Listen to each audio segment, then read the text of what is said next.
Shipwrecked and cast away on a land beyond human experience. A world inhabited by sounds and shadows. The island of Dr. Moreau. Good morning. We haven't met, officially that is. I'm Dr. Moreau. Andrew Braddock, sir. Has he come for your work? No. Just till the next ship arrives. The island was a Garden of Eden, a tropical paradise, and a trap. Because here, a bizarre civilization was growing. What happened to Mr. Braddock? Well, those creatures, what are they? You go back to the compound, that way.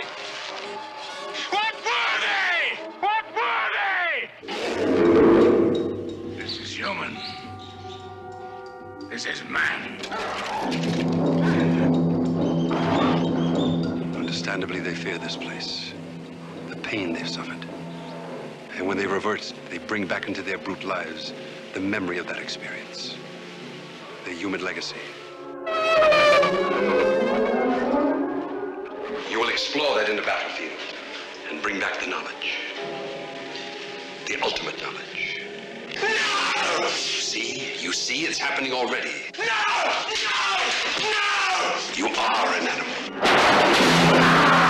This is the chillingly prophetic story of the genius who tore down the walls that separate man and beast. Burt Lancaster, Michael York, Nigel Davenport, Barbara Carrera, Richard Basehart, and the incredible humanimals that populate the island of Dr. Moreau.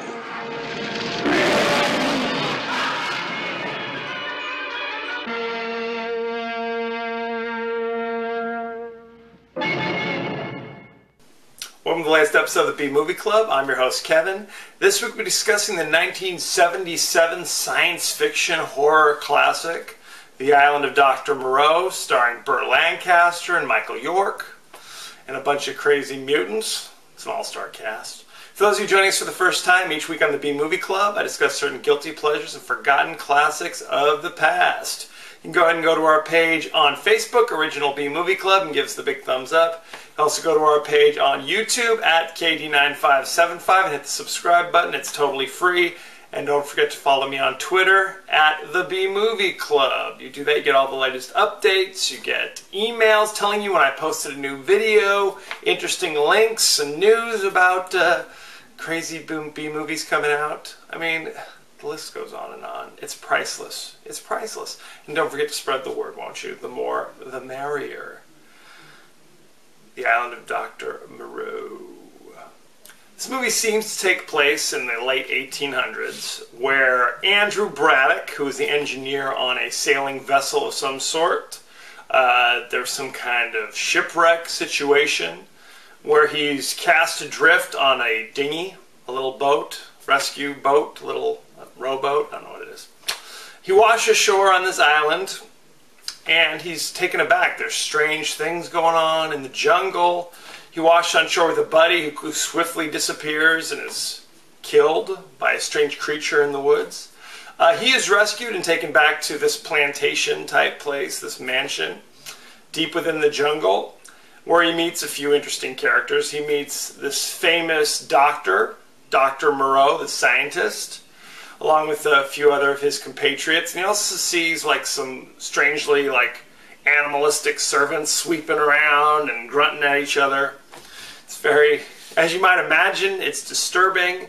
Dr. Moreau assures Andrew, hey, don't worry, you can stay here as long as you need to. We'll get a supply ship at some point. They'll be here to get you. Good times. So, he's bored. Braddock is bored. He's wandering around going, what am I going to do here? You know, I'm just chilling here in this plantation in the middle of the jungle. wanders into the laboratory of Dr. Moreau and sees this dude strapped to a table looking all animalistic with claws. Dr. Moreau goes, hey, you know, I've been working on these experiments. Those crazy animal people you've been seeing wander around sweeping up, they're all my experiments. What I've been doing is, with a little bit of surgery and this magical serum, this formula I've created, I am able to turn these animals into human-like creatures. And I'm trying to teach them, you know, how to be more human, you know. Yeah, you used to be a boar or a bear or a lion or something. But thanks to the surgery and the formula, now you can be like a person. But although his experiments have succeeded in making these creatures more human-like, and they can talk, and they seemingly can think, they keep reverting back to their more animalistic instincts. It's very upsetting to Dr. Moreau, as you might. It's very frustrating. So, you know, after some more surgery, after some more shots of the formula, the bear dude gets up. He's looking a little bit more human. Still a little bearish, if you will. Walks over and like starts going to a regular bear, and they're all like kind of touching each other. Dr. Moreau's upset, takes his bullwhip, tries to whip him, and Andrew Braddock stops him and goes, "No, Doctor, you can't." And that's my Michael York impression. "Doctor, leave him be." So eventually, Michael York is wandering through the jungle. Doesn't seem like such a hot idea to me. Stumbles upon this cave where he sees all these other dudes who are kind of half human, half ape. He sees the sayer of the law, and he quickly learns that they are basically forced to live under this code where it's like they can't walk on all fours anymore, they can't eat meat, they can't hunt, they're all these important things. The sayer of the law goes, "What is the law? You cannot walk on all fours." Things like that.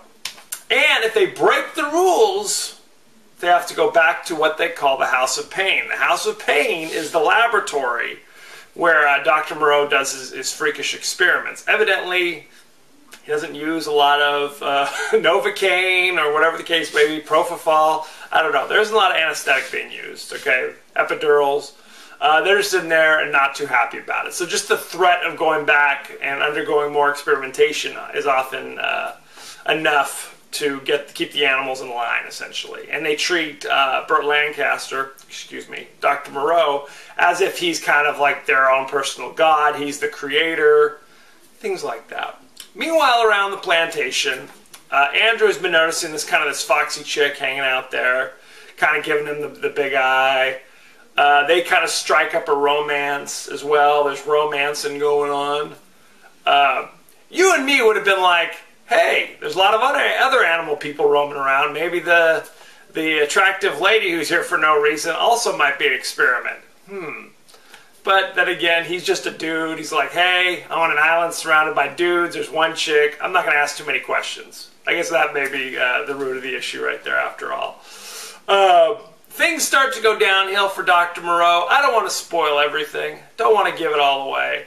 A bull man, part man, part bull, if you catch my drift, battles a tiger in the jungle, a real tiger, not a tiger man, and winds up killing the tiger. And so he's subjected to the law. He has to go back to the House of Pain. So he runs off. All the animals are chasing him. Michael York is the one who finds him with a crazy hyena man. I don't know what he is. And rather than go back to the House of Pain, the bull man says, kill me, kill me. So Braddock takes pity on him, shoots him with his gun. But now he's broken the law. So now, but does he have to go to the House of Pain? That's the question. The animals are starting to go, you know, he broke the law. So anyway, I don't want to spoil everything. A thrilling conclusion, the climax of the story. For those of you guys who don't know, the movie was based upon a novel by H.G. Wells, the famous science fiction novelist of the late 1800s, who wrote such masterpieces as The War of the Worlds, The Invisible Man. The list goes on and on. They've actually taken this story and made 3 different movies. In the 40s, there was a movie called Island of the Lost Souls, which is the exact same plot. I guess they felt like the Island of Dr. Moreau didn't tell people enough about what's going on the island, so they changed it to the Lost Souls. What are you going to do? Bela Lugosi was in it. Good times. Then there was this version in the late 70s with Michael York and Burt Lancaster. And they actually said Burt Lancaster, they actually were trying to get a bunch of actors, different actors to do it. A lot of big name celebrities were like, I'm not going to do it, forget it, I pass. Before they finally went to Burt Lancaster. The 70s were a great time, because it was a period of time where you had all these formerly like A-list celebrities from like the 40s and 50s and 60s, who, when the 70s rolled around, were not big stars anymore. Now they were kind of over the hill, a little bit long in the tooth, and they were forced to start doing these science fiction movies. You had like Charlton Heston in Planet of the Apes, Omega Man and Soylent Green. Ray Milland was in The Thing with Two Heads. He was in Frogs. Burt Lancaster, hey, you got to pay the bills too. He was in the Island of Dr. Moreau. And Michael York, who plays Andrew, he was a big star in the 70s.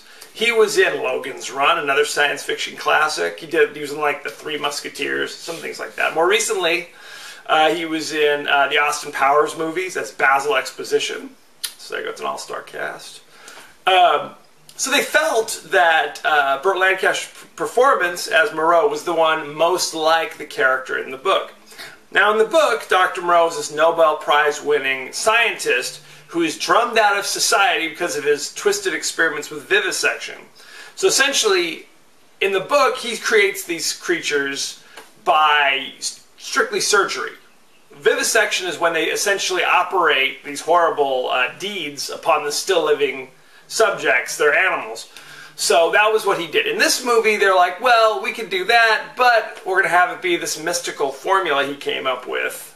Because that's, I guess, it's better to have him just give a shot to somebody than to be in there with surgery and, I don't know. And then if you give him a shot, then everyone can be human-sized. Hey, he's an animal that would have been 3 feet tall. We'll make him 6 feet tall. Oh, there's a guy who would have been 9 feet tall. Hey, we'll make him 6 feet tall too because it's a formula.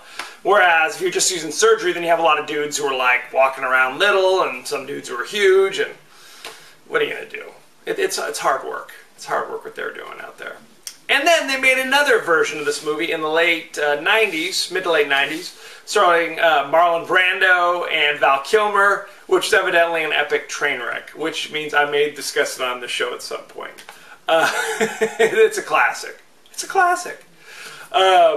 So, good times had by all. This movie currently has a 47% rotten on Rotten Tomatoes. So the creatures in this movie, they had to show up on set 3 hours before filming began to get all their crazy makeup on. And the one scene where the bull man fights a tiger, it's a stunt man fighting a real tiger. A real tiger. And at one point, the tiger's like biting him on the head, but luckily he's wearing this helmet, this bull-like helmet that protected him, because otherwise, I don't know what they would have done. They would have sent him to the House of Pain or something. Good times had by all. So that's the Island of Dr. Moreau. Good times had by all. It is still streaming instantly on Netflix, so rush out and see it if you have not done so already. Let me know what you think. Send me any favorite scenes, favorite quotes, comments, and questions, and I may talk about it on upcoming episodes of the show.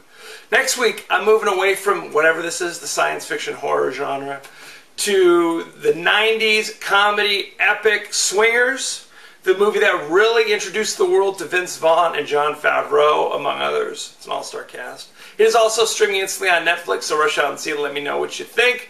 Don't forget to go to our page on Facebook, Original B Movie Club. Give us a thumbs up. Go to our page on YouTube and subscribe. It's totally free. And don't forget to follow me on Twitter at The B Movie Club. As you know, I end every episode with a totally out of context quote. And here it is. He who breaks the law shall be punished back to the house of pain. So there you go. I was jokingly saying that I was constantly asking my children, what is the law? And threatening to send them to the house of pain. Was I joking? I don't know. We'll see what happens. It's just good parenting. So thank you for joining us. Next week's Swingers. Be well.